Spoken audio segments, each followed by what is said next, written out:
Since 1984, collectors from around the world have looked towards Vaillancourt Chalkware as a way to be reminded of their most cherished memories.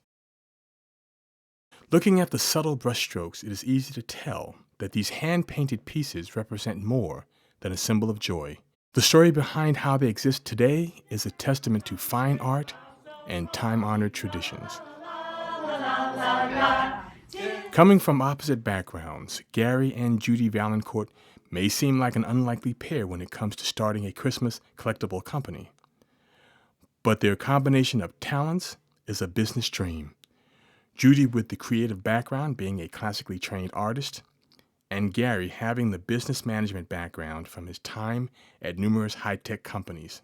Together, they merge the creative with the business, a quality many companies struggle to find synergy with. But by combining these talents with a passion for history, antiques, and above all, Christmas, it lays the path to start a tradition.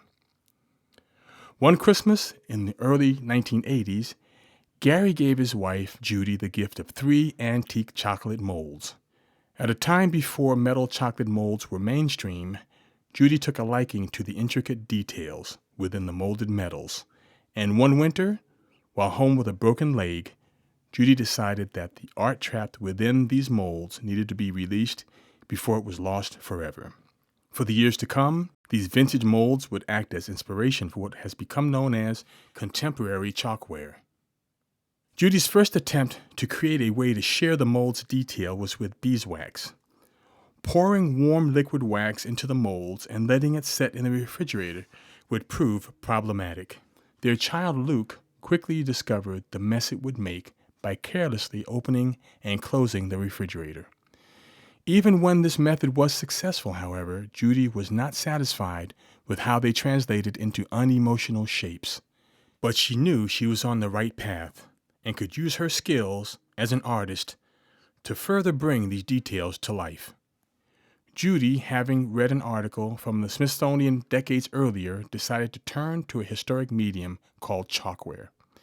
Historic chalkware was originally introduced in the 19th century as a hollow medium formed using claimed gypsum and painted effortlessly with watercolors.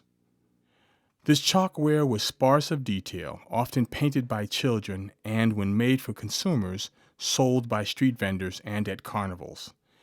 Because of its casual craft, it was generally considered the poor man's porcelain, and used as an inexpensive alternative to imported decorative objects for rural families. Judy loved the historical value of 19th century medium and was inspired to adapt this concept to bring out the detail within her historic chocolate mold collection. Using a very high-grade liquid plaster of Paris composite with her vintage confectionery molds, the result was a 3-dimensional canvas on which to use her oil painting techniques. These first batches of chalkware Santas were simple in detail, using a historic color palette before being glazed with a crackle finish to capture the historic essence. Both Gary and Judy knew that they were onto something, and the world would soon come to know these pieces as Vaillancourt Chalkware. The early process that Judy developed to create the original chalkware figurines is still used in the Vaillancourt studios today. Within the pouring room, the first steps begin with one of Judy's molds, a grouping that is considered one of the largest private collections in America, which topped 3,000 vintage molds when Vaillancourt Folk Art celebrated their 30th anniversary in 2014. A liquid plaster-like substance is poured into the molds and sets solid within a half an hour.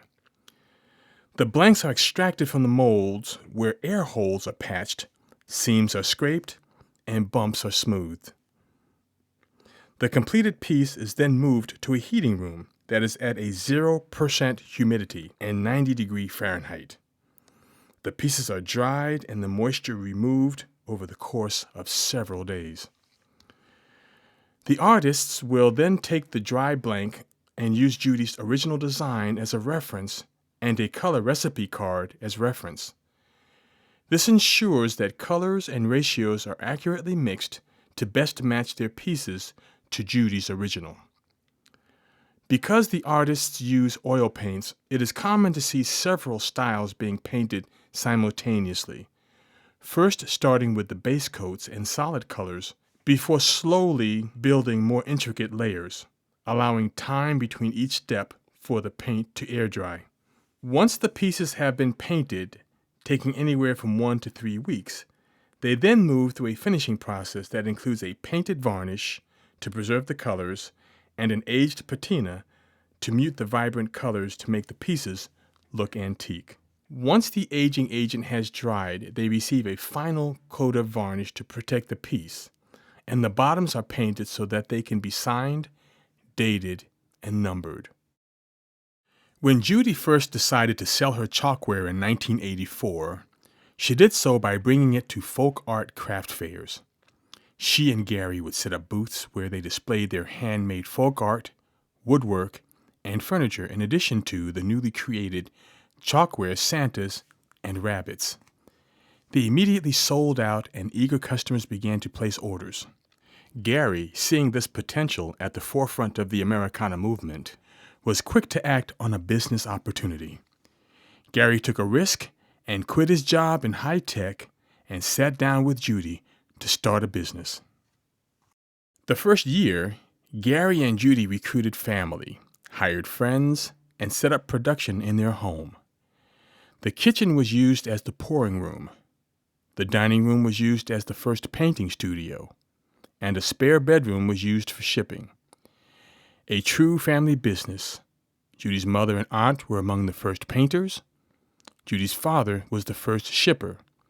Gary's mother was the first in the pouring room, and Gary's father would soon become the first finishing artist. Demand outgrew the production capability of family and friends at the first home studio, as did the demand for Gary and Judy's children to have the kitchen and dining room back.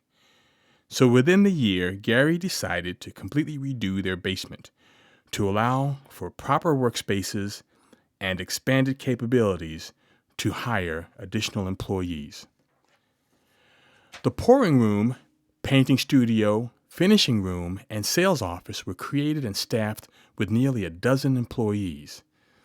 Vaillancourt Folk Art, financed entirely with Gary and Judy's savings, was now operating at a steady pace where products could be created and distributed to stores around the country. In 1987, challenged again to keep up with demand, the Vaillancourts made a business decision to move from their home to a location just miles down the road, Armsby Road in Sutton. This 1800s farmhouse, situated on a major highway, allowed for 2 opportunities that were vital for the expansion of the business.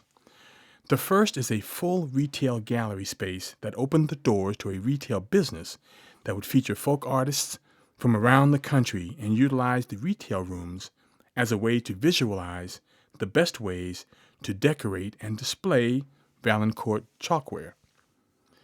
The second was an expanded production studio featuring 2 painting rooms and a dedicated space for finishing and pouring on the second floor of the main building, and space for the business offices in a second adjacent building.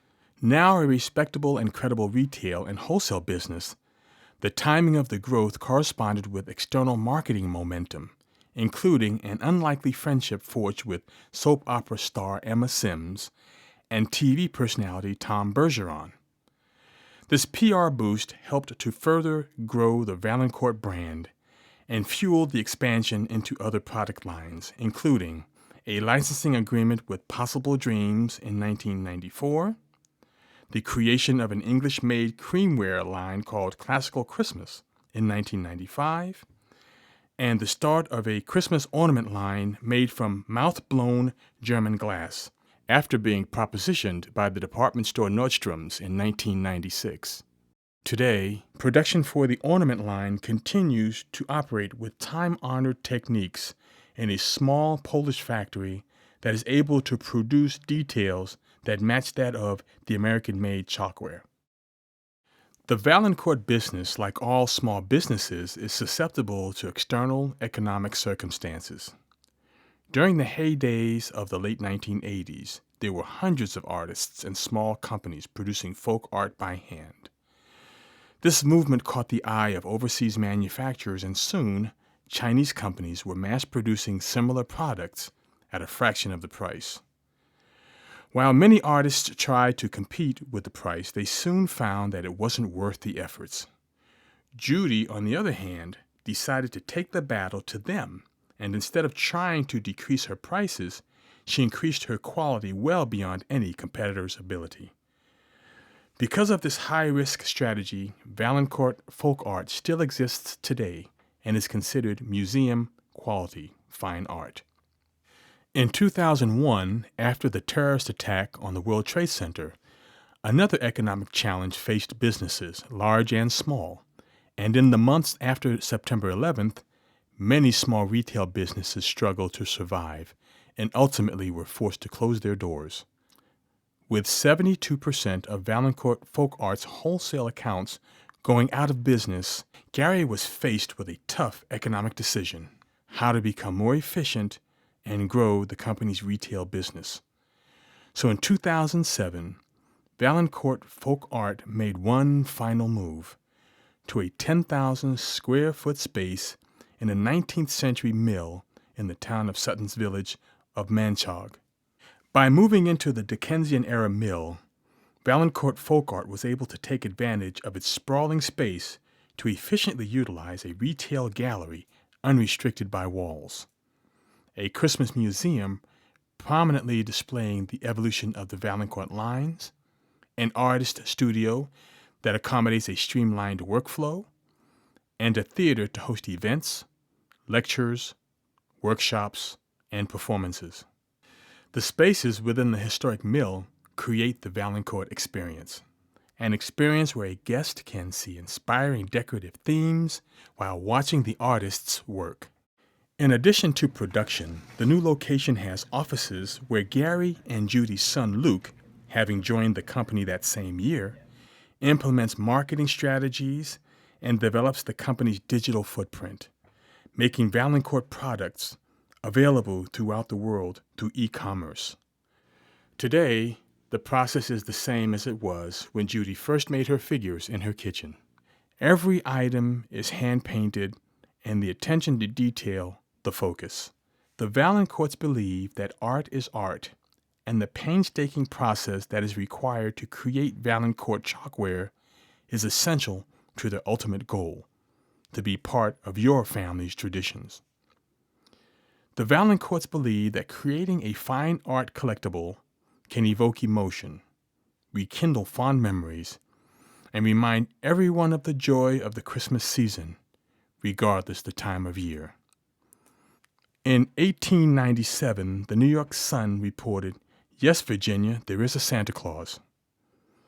Vaillancourt Folk Art believes that it's their job to ensure that Santa exists forever, as their pieces are passed down from generation to generation.